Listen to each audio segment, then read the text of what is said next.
Giampiero, thank you so much for willing to have this conversation. Your training as a psychiatrist started with a focus on severe disturbances as psychosis and schizophrenia, right? Right. And how did it happen to embrace the cognitive post-rationalist therapy, theorization and practice in the 90s or so? Well, that was the 80s. The 80s, yes. Late 80s. Mm-hmm. Early 80s. Oh, sorry, I wasn't so well informed. Yeah. The 80s. The 80s, okay. So in reality I went to Switzerland to work in with psychotics because at the time we didn't have psychiatric hospital in Italy. They were closed. For law. You were innovating. Yeah, there was the law, yeah, the new law that closed psychiatric hospitals. But I already was at University in Rome doing an internship in psychiatry, and there I met Guidano. Okay, that was the 80s. That was the 80s. So we start with Guidano a philosophical conversation about Kant. Okay. Because in the meantime I did, during my medicine studies, I continued to study under direction of a master of philosophy, most of phenomenology. So we met with Guidano and we started to speak about Kant and about Popper, because that was the time of Popper. Yes, it was. And then this time started also our friendship that lasted until his death. So after so this ongoing conversation was, of course, an ongoing conversation about psychosis, but about human being more in general. Guidano was a thinker. Yes. So through this conversation, I arrived to basically United States to meet Mike and to work with Mike Mahoney. There I met Oscar, and there was a large conversation. And in this summer '88, I was supposed to come to this conversation. You were part of this conversation. Okay. 1988. I was supposed to come here in Lisbon because there was this great movement of arising of the constructivism everywhere. I met Les too, and all the people around, Bob, and all the people that were trying to construct this new movement. That was the constructivism, really. But my personal development also in the conversation, most of all in the 90s, with Vittorio, with Michael, was a conversation where I maintained my philosophical position. That was the philosophical position and tradition in which I was.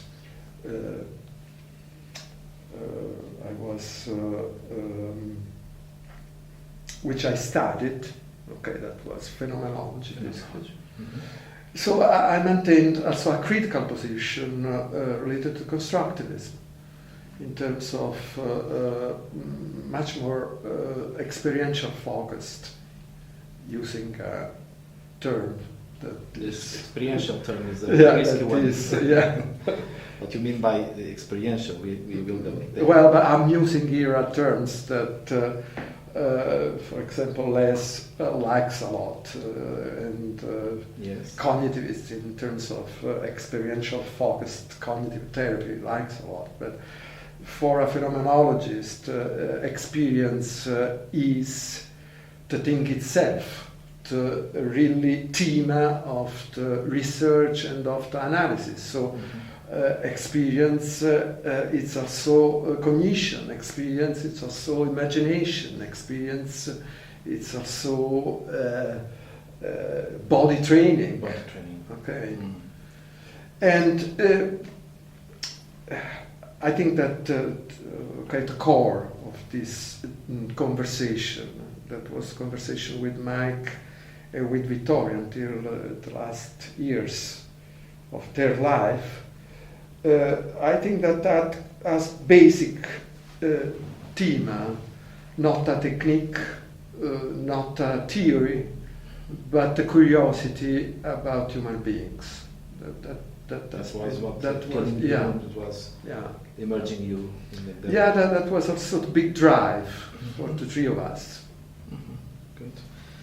Some decades passed, and we finally met, and I find that you also moved a lot in your thinking, in your way of conceptualizing our practice. How much distance are you feeling nowadays from cognitive post-rationalist therapy main distinctive features and principles? Or in what direction did you move?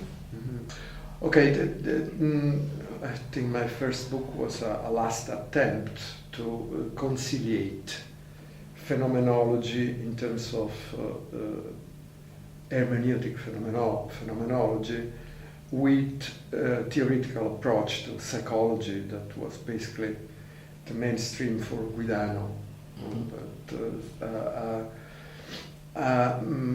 theoretically, biologically oriented approach to psychology, and my first book was a last attempt, and was in this respect a failure, because there are two traditions that cannot be conciliated. They have two different postures, two different positions. They can speak to each other. They can not be reduced to each other. They are sustained.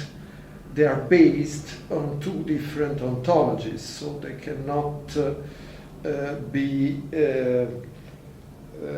reassumed under one theory.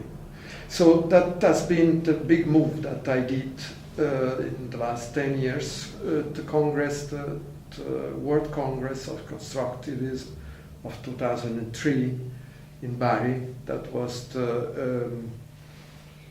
really the public exposition of this big difference also with Guidano, that has been the founder of the school with me, the school that I am the director of. So I took a very clear position, and the post-rationalism of Guidano, it's now part of our history, the history of the school, but it's not in our conceptual research and not in our scientific research either. It's just an historical step that it's part of our tradition. Okay, so you developed, you moved. Yeah.